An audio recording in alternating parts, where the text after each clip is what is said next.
We are following breaking news right now of a police pursuit. Glendale Police Department involved in this. It's actually coming to a head here as they have this stolen vehicle blocked in right here. Mike Rogers, what do we know? Yeah, Pat and Chauncey, this is actually the second time this has happened. We'll see if the person gets out this time, but this is a stolen vehicle originally being chased by Glendale PD in the Burbank area now. Desmond Shaw's overhead in SkyCal. Des? This is really crazy. Look at how aggressive Glendale PD is being around this stolen vehicle. I can't remember the last time that I've seen the police just instantly move in and surround a vehicle on all sides like this. Very, very rare to see, because this could definitely put them in the line of crossfire if the suspect is armed. They must have reason to believe that the suspect is not armed for them to do something so aggressive right now. It was a slow-speed pursuit that came from Glendale. We're in the hills of Burbank right now, kind of to the east of downtown Burbank, up near the Verdugos right there, to give you some perspective of where we're at. And right as we get overhead here, they decide to, the suspect had stopped a couple of times and it looked like they took the opportunity to just completely surround this person. So let's see what the next move is going to be, if they're indeed going to come up with their hands up. They've got the vehicle so well boxed in, it's going to be very difficult for them to do anything to try to escape this one, guys. Well, you know what, Des, can you tell us if it looks like a Jeep, if I'm correct, or some sort of SUV, the vehicle, that stolen vehicle there, was this, yeah, it looks like a Jeep from my vantage point anyway. Yep. Did it stay on surface streets?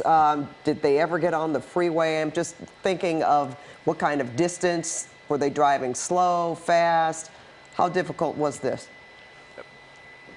We had never heard about any crazy high speeds or them being on the freeway. Obviously, Burbank and Glendale are neighboring jurisdictions, and we're not that far from the border of Glendale, kind of just to the southeast of where we're at right now. So it doesn't sound like this pursuit came a very long distance or had any really wild driving. When we were looking at this just before we went to air, the suspect was going maybe 20 miles an hour and then stopping, going 20 miles an hour and then stopping.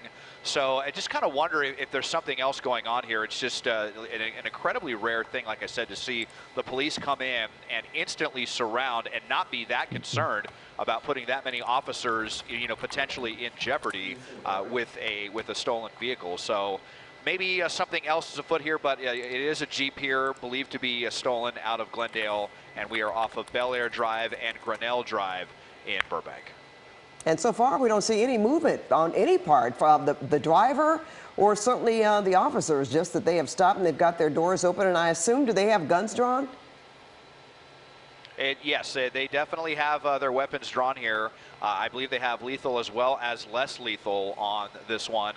LAPD has lent their helicopter overhead as well with their spotlight. We'll see if we can slide a little bit to the driver's side to see if their window is down, if they're actively talking with the police. But you're right, so far no movement on this one. But it would definitely be wise for them to give up at this point, because they really don't have any other options right now. As we slide over to the right, it looks like the window is up.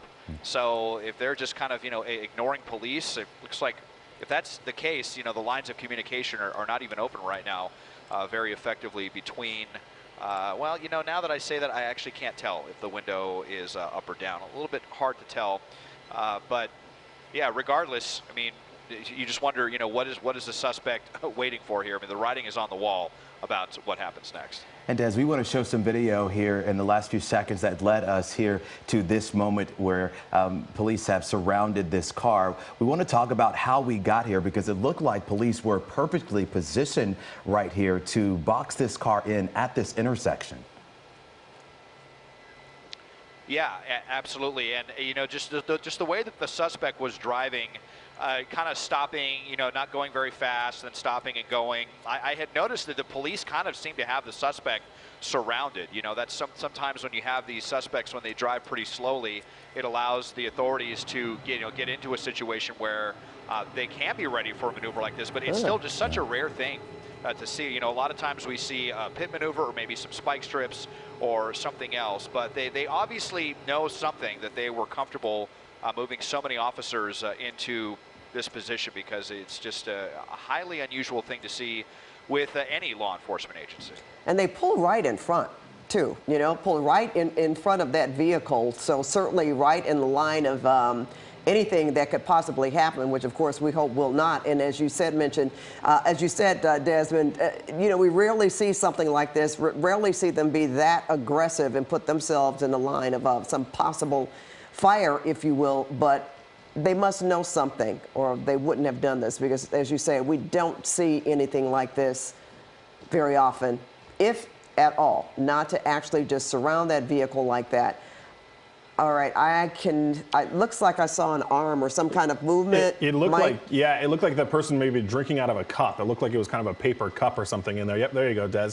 Yeah, it looks like that person's drinking out of that cup right there. So that's also interesting, which also, you know, leads you to a whole other question. Is that a soda? Is it alcohol? Is this person under the influence? You know, all kinds of questions here about exactly what happened. And, you know, we can see in the window from SkyCal that is up, you know, above 1,000 feet above this, which means the law enforcement can obviously see through the windows as well. And this person has done this kind of like stop and go game for a while. So they probably were able to get a chance to see inside before they got to the point we're at now.